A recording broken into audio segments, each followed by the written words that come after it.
The blood on station. The emergency klaxons screamed through the corridors of station as Commander Sarah sprinted toward the medical bay. Her boots pounded against the metal grating, each step echoing the rage building in her chest. Behind her, the automated voice announced what everyone already knew. Medical emergency in Sector 7. All available personnel report to emergency stations. Sarah burst through the medical bay doors to find chaos. 3 human soldiers lay on biobeds, their bodies broken and bloodied. Dr. Martinez worked frantically over Sergeant Williams, whose chest rose and fell in shallow, painful gasps. The smell of antiseptic couldn't mask the metallic scent of blood that filled the air. "Report," Sarah demanded, her voice cutting through the noise of medical equipment. Lieutenant Torres, one of the few soldiers still standing, turned to face her. His left arm hung in a makeshift sling, and a deep gash ran across his forehead. "Commander, we were conducting the routine patrol mission approved by the Galactic Council. Standard sweep of the asteroid mining facility on Vega 7. Sarah's jaw tightened. She knew the mission well. It was supposed to be simple observation duty, nothing more than showing the flag to keep the peace between competing mining operations. What happened out there? Torres swallowed hard, his eyes haunted. The delegation was already there when we arrived. They said the facility was under their protection now, that human forces had no jurisdiction. Sergeant Williams tried to explain we had council authorization, showed them the official documents. Dr. Martinez looked up from her patient, sweat beading on her forehead.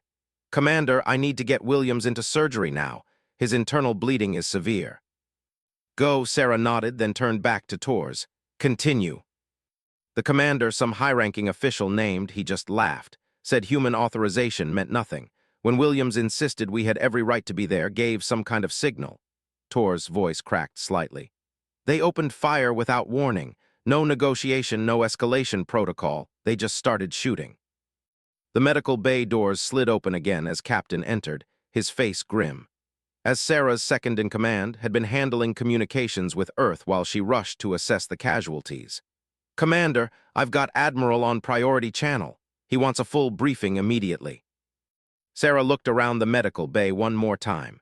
Private Johnson was conscious but heavily bandaged around his torso. Corporal Davies was unconscious, machines monitoring his vital signs with urgent beeps. And Williams was being wheeled into emergency surgery, his chances uncertain. "How many dead?" she asked quietly. "3 confirmed," replied. "Burke and they were caught in the first volley when they opened fire." Sarah felt something cold settle in her stomach. 3 good soldiers dead for doing their job, following orders that came directly from the Galactic Council itself. She'd served alongside for 2 years. The man had a daughter back on Earth, barely 10 years old. Sarah said, her voice carefully controlled. "They after the attack?" Torres nodded. "Yes, ma'am, once they'd made their point, they pulled back to their ships, left us to collect our people and get out." The implications hit Sarah like a physical blow. This wasn't a misunderstanding or a border skirmish. It was a deliberate attack on human forces carrying out an authorized mission. They had known exactly what they were doing, and they'd done it anyway. "Commander said carefully, Admiral is waiting." Sarah straightened her uniform and walked to the communication station. The holographic display flickered to life, revealing the weathered face of Admiral. Behind him, she could see the familiar blue and white of Earth through the windows of Luna Command. "Admiral," Sarah began, "I'm transmitting the full casualty report now. 3 KIA, 4 wounded, 2 critical." His expression didn't change, but Sarah saw his knuckles whiten as he gripped the edge of his desk. "Commander, I need you to walk me through exactly what happened. Leave nothing out." For the next 20 minutes, Sarah provided a detailed account of the attack. She read from Tor's initial report, cross-referenced with the surviving soldiers' testimonies, and included all available sensor data from their patrol ships. Listened without interruption, his face growing darker with each detail. When she finished, was quiet for a long moment. "Commander, you're certain your people were following proper protocols? No aggressive actions, no deviation from mission parameters?" "Absolutely certain, sir. We have full sensor recordings of the encounter. Our people did everything by the book. They presented proper authorization, maintained defensive positions, and attempted diplomatic resolution right up until the opened fire." "And the commander, he specifically referenced human jurisdiction. Yes, sir, according to Lieutenant Torres, stated that human authorization meant nothing in space.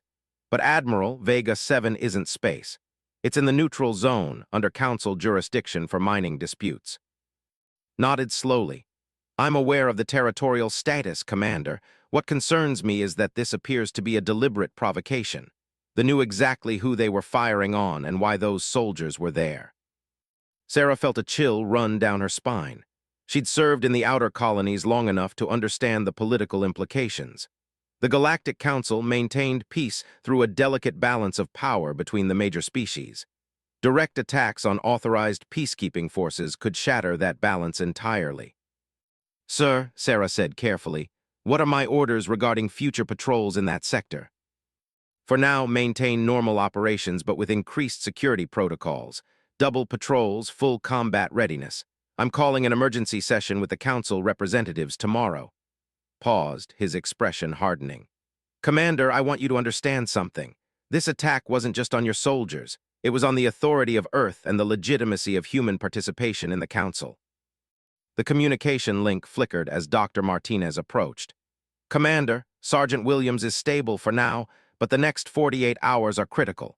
The others should make full recoveries, though Davies will need extensive rehabilitation for his spinal injuries. Heard the medical update through the comm link. Doctor, what's your professional assessment of the weapons used in this attack? Dr. Martinez looked surprised by the question, but answered promptly. The wounds are consistent with plasma rifles, but sir, the energy settings were much higher than standard military engagement levels. These were set to kill, not disable. There was no intent to take prisoners or minimize casualties. After Dr. Martinez left, leaned forward in the holographic display. Commander, I'm sending you additional intelligence data that's been classified until now. They have been testing boundaries across multiple sectors for the past 6 months. Small incidents mostly, but this is the first direct attack on human forces. Sarah felt pieces of a larger puzzle beginning to fall into place. They're probing for weaknesses. That's our assessment. The question is whether this was an isolated test or the beginning of something larger. His voice carried the weight of someone who'd seen too many conflicts escalate beyond control. I need your honest assessment, Commander. How would your people respond if they escalate further? Sarah thought about the faces of her soldiers, both the living and the dead. She thought about Lieutenant Torres trying to hold himself together while describing how his friends died. She thought about Williams fighting for his life in surgery and about's daughter who would grow up without her father. Admiral, my people are professionals. They'll follow orders and maintain discipline. But, sir, if they think they can kill human soldiers with impunity, they're going to learn otherwise. There's only so much any military force will tolerate, regardless of political considerations. Nodded grimly. That's what I was afraid you'd say. And, Commander, that's exactly what they are counting on. They want us to escalate.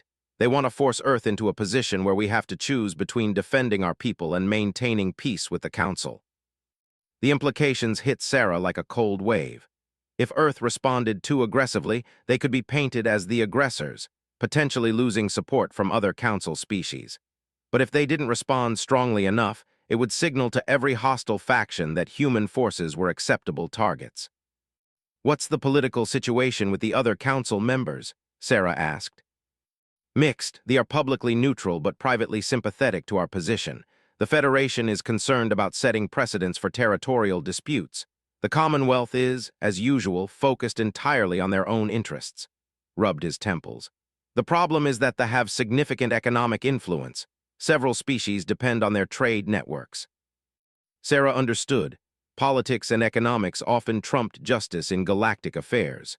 Sir, what about the evidence? We have clear documentation that this was an unprovoked attack on authorized personnel.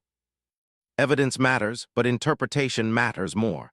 They will claim they were defending their legitimate interests against human aggression. They'll say our people were in disputed territory, acting beyond their authority. His expression showed his frustration with the diplomatic realities they faced. The truth is less important than the narrative that other species are willing to accept. A new thought occurred to Sarah, one that made her stomach turn. Admiral, do you think this was coordinated with other anti-human factions, a test to see how we'd respond? It's possible. Intelligence suggests there's been increased communication between several species that have opposed human expansion. If they're forming some kind of alliance. Didn't finish the thought, but Sarah understood. The conversation was interrupted by an urgent chime from the communication system. Appeared on a secondary channel, his face tense. Commander, we're receiving a priority transmission from the fleet. They're requesting immediate communication with the senior human officer. Sarah looked to, who nodded grimly. Put them through, Commander. Let's hear what they have to say. The holographic display split, showing both Admiral and a commander Sarah didn't recognize. The alien's reptilian features were difficult to read, but his posture suggested confidence rather than contrition. I am Sub-Commander of the Third Fleet, the alien announced in accented but clear English. I am authorized to speak regarding the recent incident in the Vega 7 system. Sarah kept her voice level and professional. Sub-Commander, I am Commander of the Human Defense Force. We're prepared to discuss the unprovoked attack on our authorized patrol. His head tilted slightly, a gesture Sarah recognized as dismissive. There was no attack, Commander. There was a necessary defensive action against human forces operating outside their legal authority in protected space. Vega 7 is neutral territory under Galactic Council jurisdiction, Sarah replied firmly. Our forces were conducting an authorized mission with proper documentation. Human documentation, said with what might have been amusement. The Empire does not recognize human authority in systems where we have established protective interests. Your forces were warned to withdraw and chose to maintain an aggressive posture. Sarah felt her anger flare but forced herself to remain calm. Sub-Commander, my soldiers presented identification, explained their mission, and maintained defensive positions throughout the encounter. Your forces opened fire without provocation, killing 3 human soldiers and wounding 4 others. Your soldiers refused to acknowledge legitimate authority and maintained a threatening presence in protected space. The response was proportionate to the threat they represented. Admiral cut into the conversation. Sub-Commander, this is Admiral of Earth Defense Command.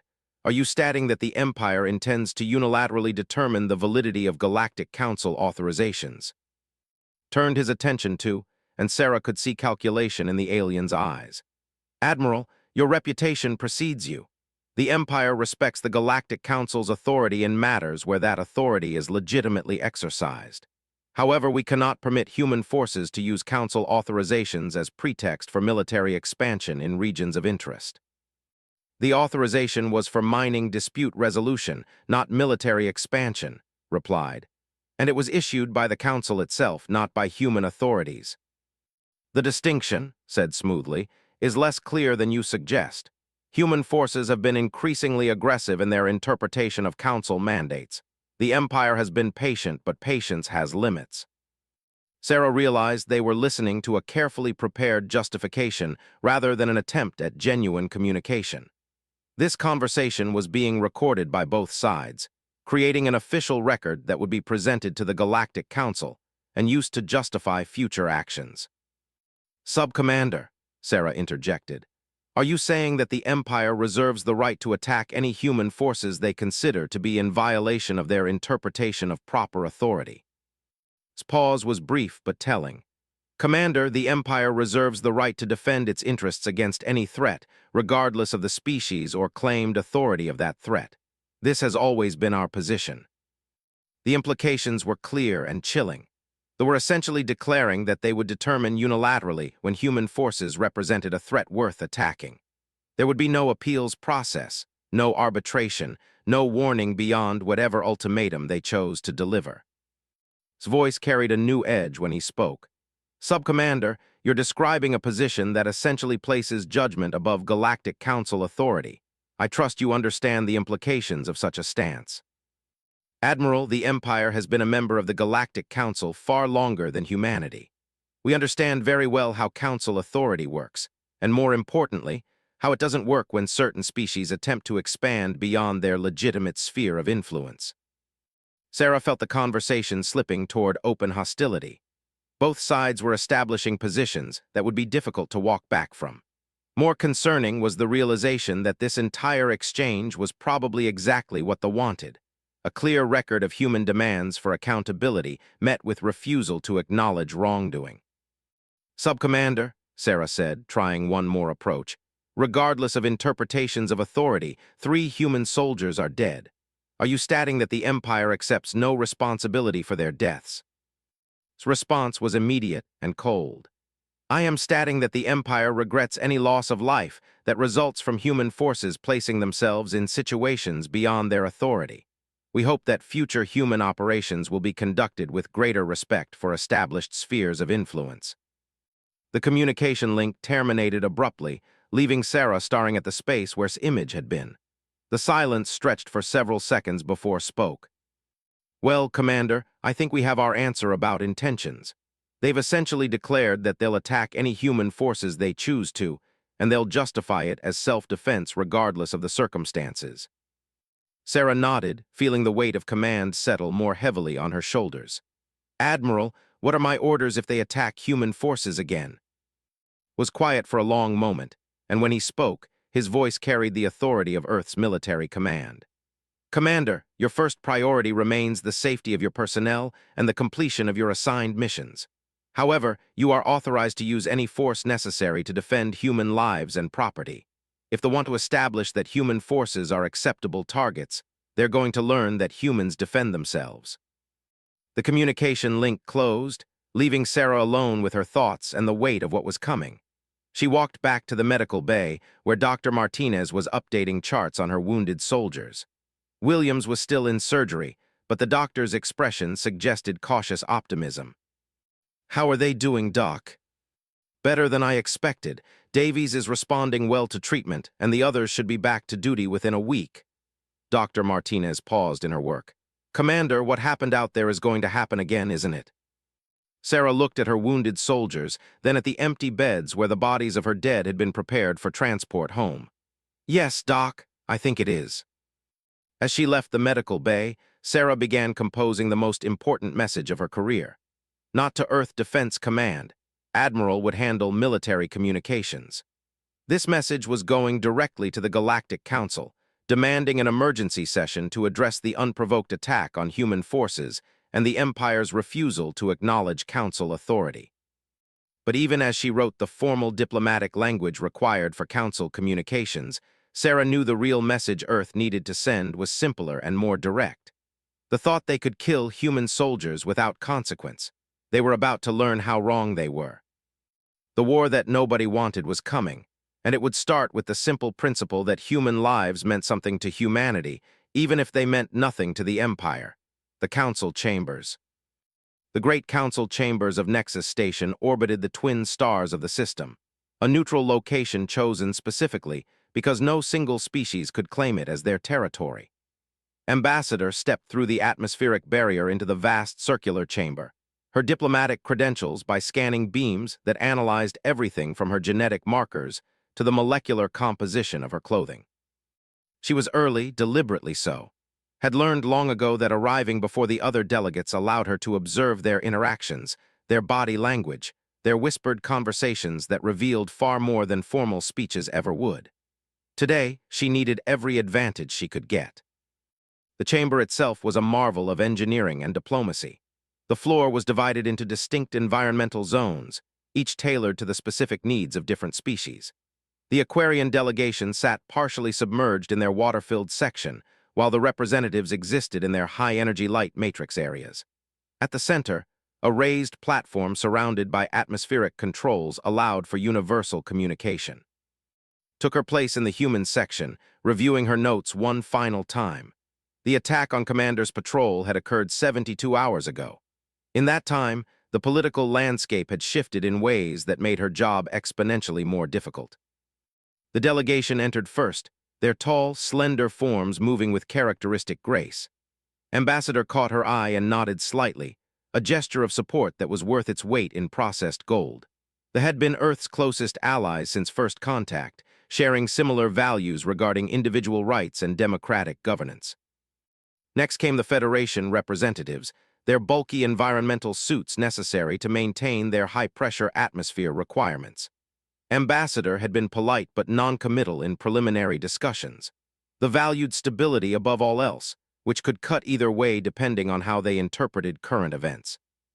The Commonwealth delegation arrived in their typical fashion, a swarm of small beings moving as one collective consciousness. They were impossible to read individually, but had learned to interpret the patterns of their movement. Today, those patterns seemed agitated, unsettled. Attention sharpened as the delegation entered. She recognized Commander from intelligence briefings, a tall, reptilian figure whose species had dominated galactic politics for over 1,000 years before humanity even developed spaceflight. His presence here, rather than a diplomatic representative, sent its own message about intentions. But it was the final delegation that made blood run cold. The hegemony have entered the chamber with characteristic arrogance, their black exoskeleton armor glinting in the chamber's artificial light. They had been vocal opponents of human expansion since Earth's admission to the Council, claiming that humans were too aggressive and unpredictable for civilized society. More concerning was what observed as the delegates took their positions. The insections were positioned unusually close to each other, and she caught several instances of discreet communication between their representatives. If those two species were coordinating their positions, the diplomatic math became much more challenging. Chancellor of the Consensus called the emergency session to order. As the most senior member species, they served as mediators in council disputes, their extreme longevity giving them perspective that younger species lacked. This emergency session has been called to address allegations of unprovoked military action in the Vega 7 system, Chancellor announced, his translated voice carrying the weight of.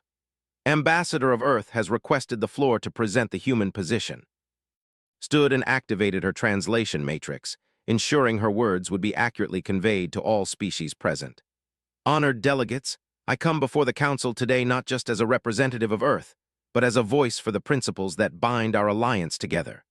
3 days ago, human military personnel conducting a Council-authorized patrol were attacked without provocation by forces. She activated the holographic display system, showing sensor data from the attack. These recordings, by independent analysis, show that human forces properly identified themselves, presented valid authorization documents, and maintained defensive positions throughout the encounter. The forces opened fire without warning, killing 3 human soldiers and wounding 4 others. Commander requested permission to respond and was granted the floor. The human representative presents a selective interpretation of events. Forces were conducting legitimate protective operations in a region where Earth has no valid authority. When human military forces refused to acknowledge jurisdiction and maintained a threatening posture, defensive action was required. Had expected this response, but hearing it delivered with such casual dismissal of human lives still made her angry. Commander, the Vega 7 system is designated as neutral territory under direct Council jurisdiction. The authorization our forces carried was issued by this Council, not by Earth independently. Authorizations, interjected the lead representative, that Earth has increasingly used to justify military expansion beyond human space. The pattern of human aggression has been noted by multiple species. Felt the conversation sliding toward predetermined talking points rather than genuine discussion. Ambassador, if they have concerns about human military activities, the proper forum is Council review, not summary execution of soldiers carrying out authorized missions. Chancellor raised a hand for silence. The Council will review all evidence before reaching conclusions. However, the immediate question is how to prevent further escalation while determining the facts of this incident. Ambassador of the requested recognition. Chancellor, with respect, the facts are not in dispute. We have sensor data, we have witness testimony, and we have the commander's own admission that his forces fired first. The question is not what happened, but what the Council intends to do about it. The Commonwealth delegation began one of their characteristic harmonic discussions, multiple voices speaking in complex patterns that eventually resolved into a single position. The Commonwealth expresses concern about the implications of unilateral military action in Council-administered space. However, we also note the escalating tensions between various species regarding territorial boundaries and resource access. Recognize this as diplomatic speak for, we're worried about everyone, but we're not taking sides. They were mathematically precise in their thinking, which made them frustratingly neutral in political disputes. Commander stood again, his posture suggesting confidence rather than defensiveness. The Empire has operated within established principles of self-defense and protection of legitimate interests. If the Council wishes to review the specific parameters of those actions, the Empire is prepared to participate in such discussions. The careful phrasing wasn't lost on, was offering to discuss the parameters of their actions, not the legitimacy of those actions themselves. It was a diplomatic way of saying they would explain how they killed human soldiers, but not whether they had the right to do so. Commander said directly, are you stating that the Empire reserves the right to determine unilaterally which Council authorizations it will recognize? I am stating that the Empire will not permit its security interests to be compromised by authorizations that exceed the proper scope of Council authority. The circular logic was maddening, but recognized the strategy. By claiming that the Council had exceeded its authority, they could justify ignoring any Council decision they disagreed with. It was a direct challenge to the fundamental structure of galactic governance.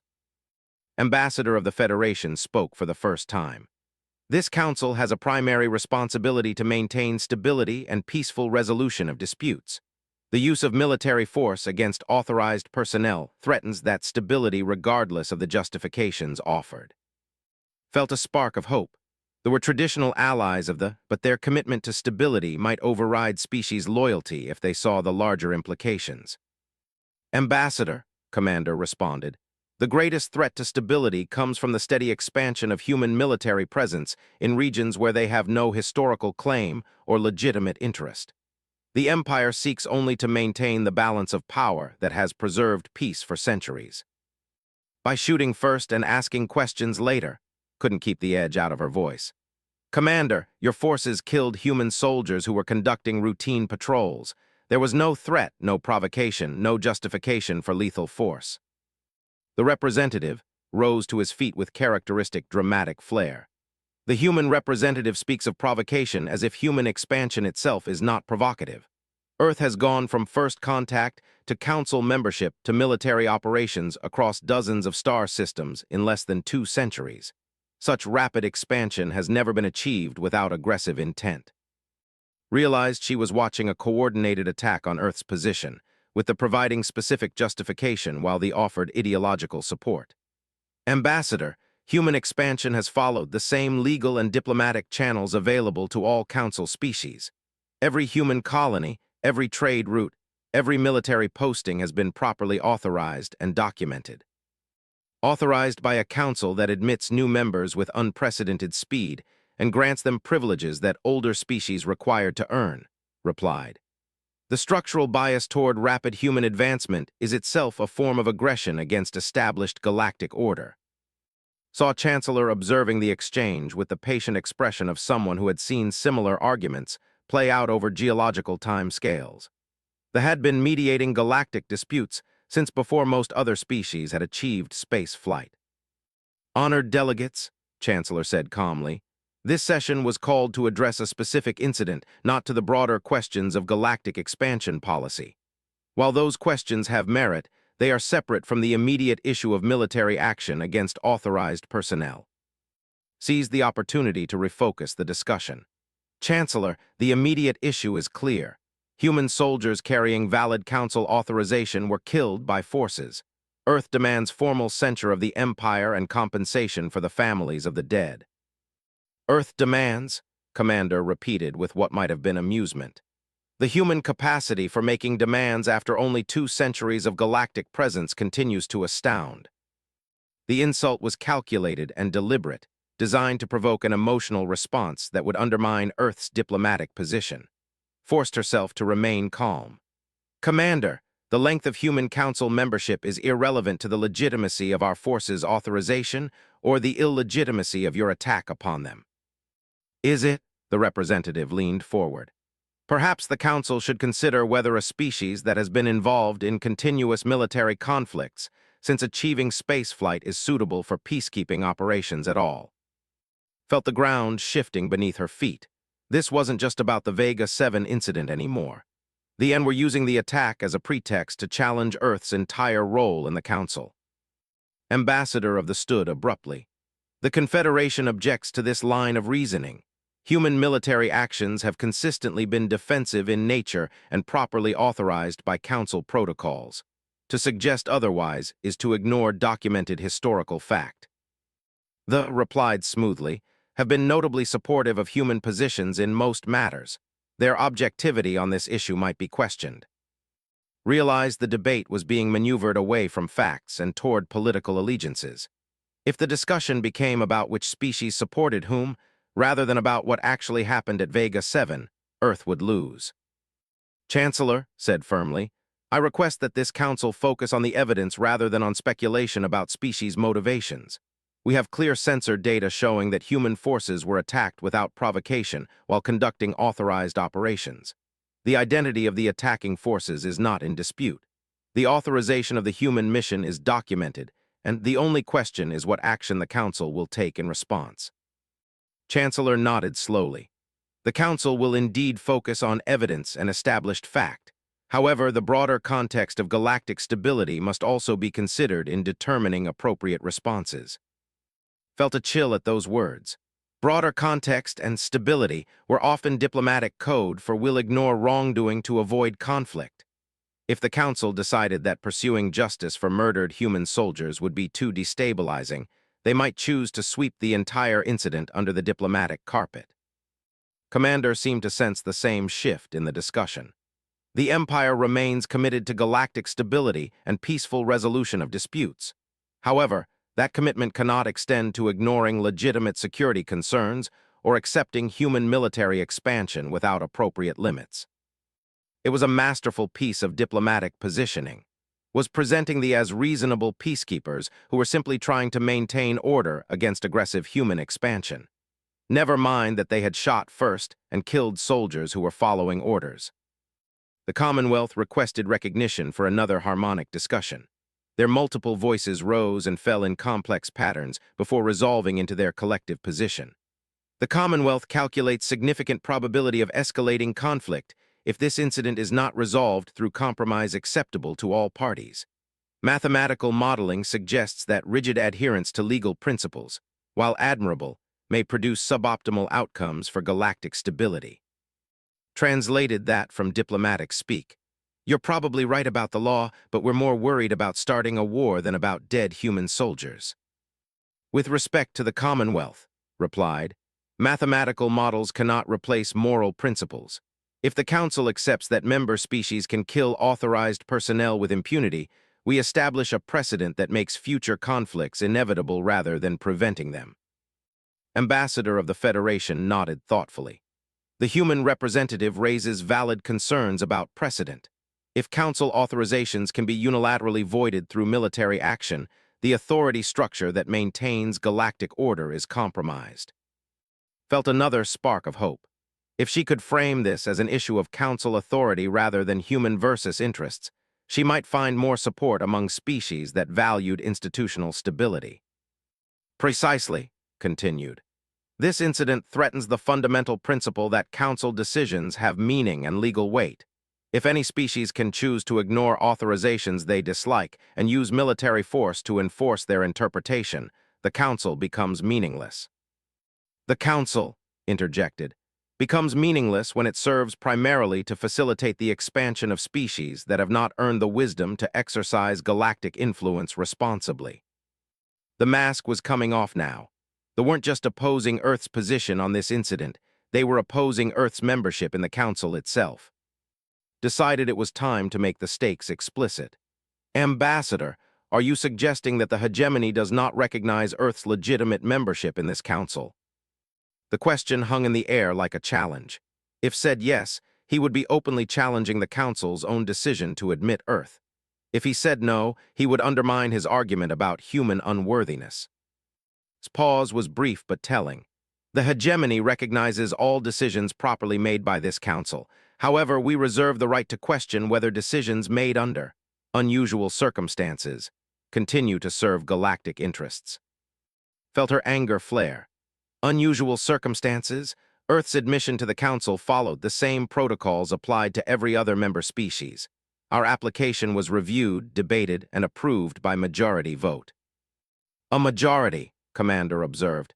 that included species with significant economic interests in human trade relations, realized they were watching a carefully orchestrated attack on Earth's entire position in galactic society.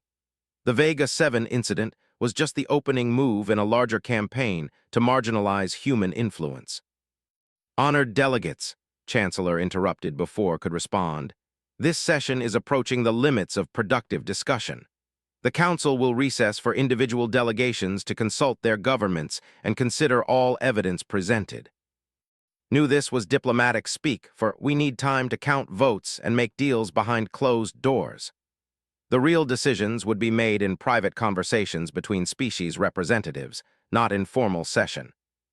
As the delegates began to disperse, Ambassador approached. "Walk with me," he said quietly. They left the chamber together and found a private alcove in the station's diplomatic quarter, activated a privacy field that would prevent electronic surveillance. He said, using her personal name rather than her title, "You need to understand what you're facing here. The Ent have been building a coalition for months. They've convinced several neutral species that human expansion represents a long-term threat to galactic stability." Felt her heart sink. How many species are we talking about? Enough to block any formal censure of possibly enough to call for restrictions on human military operations. The expression was grim. They're not just fighting this incident, they're fighting human membership in the Council itself. On what grounds? They don't need legal grounds if they have political support. They're arguing that Earth was admitted too quickly, that humans are too aggressive, that your species represents a destabilizing influence. Paused. And some of the neutral species are starting to listen. Stared out through the alcove's transparent aluminum window at the twin stars of.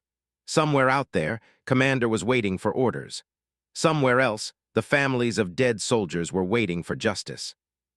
Said quietly, what happens if the Council refuses to act? What happens if they let them get away with murdering human soldiers? The ambassador was quiet for a long moment. Then you'll have to decide whether justice for your dead is worth risking everything else Earth has built in galactic society. Understood?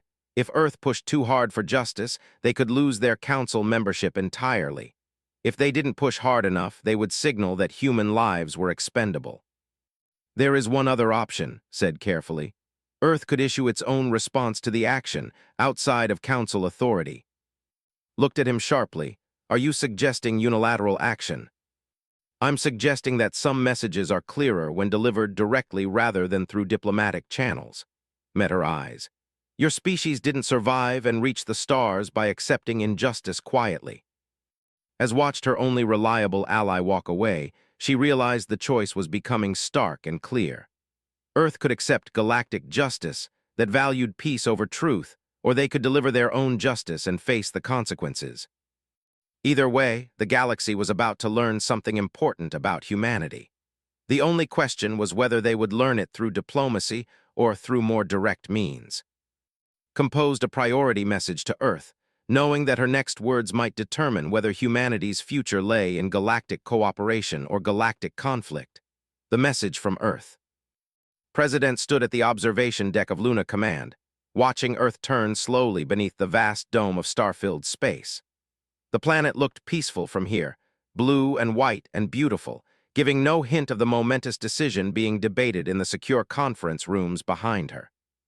She'd been president for 6 years, had seen humanity through first contact with the Galactic Council, had overseen Earth's admission as a member species, had navigated countless diplomatic crises. None of them had prepared her for this moment. The conference room doors slid open behind her, and she turned to see Admiral, Secretary of State, and Defense Secretary entering. Their expressions told her everything she needed to know about the last 3 hours of debate. Madam President, Admiral began, we've reviewed all available intelligence and diplomatic assessments. The situation is clear and our options are limited. Nodded for him to continue, though she suspected she already knew what he would say. The Galactic Council will not take meaningful action against the Empire. Ambassador reports that the coalition against us is larger than initially estimated. 8 species are now openly supporting the position, and another 6 are wavering. Secretary stepped forward with her tablet displaying diplomatic cables. Madam President, They are framing this as a legitimate response to human aggression. They're claiming our forces threatened their security interests and that they acted in self-defense. What about the evidence? Asked, though she knew the answer would be frustrating. Evidence is secondary to political considerations, Secretary replied grimly.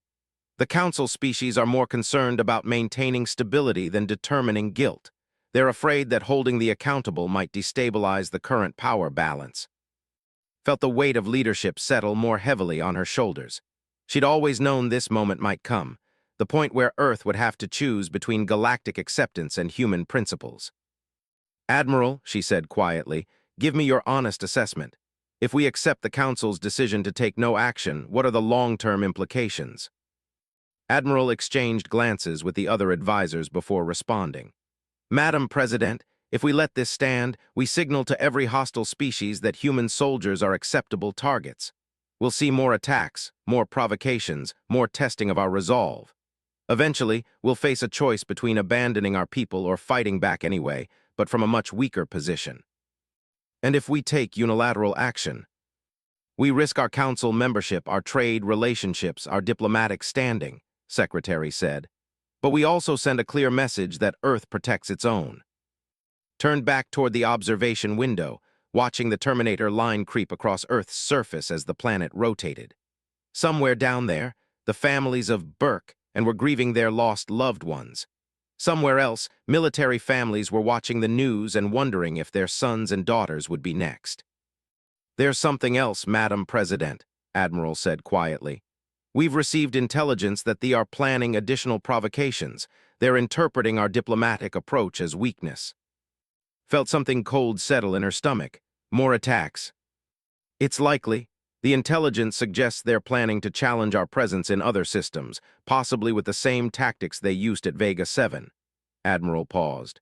They think they've found a winning strategy, attack human forces, claim self-defense, and hide behind council politics. Secretary activated a holographic display showing star charts of human-patrolled systems. Madam President, if they escalate according to these patterns, we could be looking at dozens of casualties within the next few months, and if other species follow their example. Understood the implication. If Earth allowed the murder of human soldiers to stand without consequence, it wouldn't be long before other hostile species decided to test human resolve as well. What are our military options? She asked. Admiral activated another section of the holographic display. We have several choices, ranging from economic sanctions to direct military response. The State Department has prepared a list of diplomatic measures, but frankly, they're unlikely to be effective given the current political climate. The military options. We could target military installations, interdict their trade routes, or, Admiral paused, we could deliver a message they can't ignore. Looked at him sharply. Explain. They attacked our people because they thought there would be no consequences. If we demonstrate that there are consequences, serious, immediate, unavoidable consequences, they'll reconsider their strategy. Secretary looked alarmed. Admiral, are you suggesting direct retaliation against forces? I'm suggesting that we respond to murder with justice, Admiral replied firmly. They killed 3 human soldiers in cold blood. They've admitted it, justified it, and threatened to do it again. At some point, diplomatic protests become meaningless. Felt the moment crystallizing around her. Every president faced decisions that would define their legacy and their nation's future. This was hers. If we take military action, she said slowly, what are the risks? War, Secretary said bluntly. Not just with but potentially with their allies. We could find ourselves fighting a significant portion of the galaxy. And if we don't take action, slow degradation of our position until we're effectively expelled from galactic society, Admiral replied. The attacks will continue, our people will die, and eventually we'll be forced out of the Council anyway. Realized the choice wasn't between peace and war. It was between fighting now from a position of strength or fighting later from a position of weakness. There is one more consideration, Secretary said quietly. Public opinion on Earth. The families of the dead soldiers, the military, the general population, they're all watching to see how we respond, if we appear weak in the face of this attack. Nodded, she'd seen the polls and the news reports. Earth's population was angry, hurt, and increasingly frustrated with what they saw as ineffective diplomatic responses to clear aggression. Admiral said, "I want you to prepare a military response plan, something that sends an unmistakable message without triggering immediate war." "Madam President," Admiral said carefully, "any military response risks escalation." "I understand the risks, but I also understand that sometimes avoiding conflict in the short term guarantees a larger conflict later," turned back to face her advisors. "They think they can kill our people with impunity. I intend to correct that misunderstanding." Over the next 6 hours, made the most important decisions of her presidency. She reviewed military target assessments, approved rules of engagement, and authorized operations that would either secure Earth's position in galactic society or destroy it entirely. The plan was elegant in its simplicity and terrifying in its implications. Earth would deliver a message to the Empire that could not be misunderstood or ignored. The price of killing human soldiers would be demonstrated in terms that even the most aggressive species would understand. But first, Earth would give the galaxy one final chance to choose justice over politics. Stood before the cameras in Luna Command's press facility, knowing that her next words would be transmitted not just across Earth, but to every council species and many non-aligned worlds. The statement she was about to deliver had been carefully crafted by her best diplomatic and military advisors. "Citizens of Earth and representatives of the Galactic Council," she began, her voice carrying the authority of humanity's elected leader. 3 days ago, human soldiers conducting an authorized patrol were attacked without provocation by forces of the Empire. 3 of our people died. 4 more were wounded. They died following orders, serving their species, and protecting the peace that benefits us all. She paused, letting the words settle before continuing. "The evidence of this unprovoked attack is clear and undisputed. Our soldiers presented proper identification, explained their authorized mission, and maintained defensive positions throughout the encounter. The forces chose to open fire without warning, without negotiation, and without legal justification." His tone remained measured and diplomatic, but her words carried underlying steel. "Earth has appealed to the Galactic Council for justice. We have presented evidence, we have followed diplomatic protocols, and we have sought peaceful resolution of this crisis. The response has been disappointing. Politics has been valued over principle, stability over justice, and expedience over truth." The next part of her statement had been debated for hours among her advisors. Some felt it was too provocative, others that it was not strong enough, had decided that clarity was more important than diplomatic niceties. "Earth wishes to make our position absolutely clear. We value our membership in the Galactic Council. We respect the principles of peaceful cooperation that bind civilized species together. But we will not accept that human lives are expendable for the sake of political convenience." She looked directly into the camera, knowing that her words would be heard in the Empire, in council chambers, and in the homes of human families across Earth's colonies. Therefore, Earth issues the following statement to the Empire and to all species who might consider similar actions. Any attack on human personnel carrying out authorized missions will be considered an act of war against humanity. Any species that chooses to murder our people will face the full consequences of that choice. Paused again, letting the weight of her words register. "We do not seek conflict, but we will not avoid it at the cost of justice for our dead. The Empire has 48 hours to formally apologize for the unprovoked attack on human forces, to provide compensation for the families of our dead soldiers, and to guarantee that such attacks will not be repeated." The final part of her statement was the most dangerous, but also the most necessary. "If the Empire does not meet these requirements, Earth will consider all diplomatic options exhausted and will respond accordingly. We have tried reason, we have tried law, and we have tried diplomatic pressure. If these approaches fail, we will try other methods." His tone remained calm and professional as she delivered what amounted to an ultimatum to a species that had dominated galactic politics for a millennium. To the other species of the Galactic Council, Earth offers this reminder. The principles that protect your people from unprovoked attack are the same principles that protect ours. If you choose to ignore the murder of human soldiers today, you may find yourselves seeking justice for your own dead tomorrow. She concluded with words that would be remembered long after the current crisis had passed. Earth stands ready for peace but prepared for war. The choice belongs to those who would test our resolve. We hope they choose wisely. The transmission ended and knew there was no turning back. In 48 hours, Earth would either receive justice through diplomacy or deliver justice through more direct means. Across the galaxy, the message was received with reactions ranging from shock to admiration to outright hostility. The Empire's initial response was predictable. They dismissed Earth's ultimatum as the empty posturing of a young species lacking the wisdom to understand galactic realities. But in the depths of space, military commanders began reviewing the defensive capabilities of their installations. In council chambers, diplomatic representatives frantically calculated voting blocks and alliance possibilities. And in star systems throughout human space, Earth's military forces received new orders and began moving toward previously classified positions. The 48-hour countdown had begun, and the galaxy held its breath to see whether humanity would back down or follow through on its unprecedented challenge to the established order. Commander Sarah received the President's message while reviewing patrol schedules on station. As she watched Earth's leader deliver humanity's ultimatum to the galaxy, Sarah felt a mix of pride and apprehension. Her dead soldiers would be remembered, their deaths would not be in vain, but the price of justice might be higher than anyone could calculate. In the medical bay, Sergeant Williams was finally conscious and alert. When Dr. Martinez told him about the President's statement, he managed a weak smile. "Ma'am," he whispered to the nurse, "tell the commander that Earth doesn't abandon its people." The message was clear, the deadline was set, and the galaxy was about to learn whether humanity's words carried the weight of action behind them. In 48 hours, Earth would either receive the justice it demanded or demonstrate why attacking human soldiers was a mistake no species would ever want to make twice. The age of humanity quietly accepting its place in the galactic order was ending.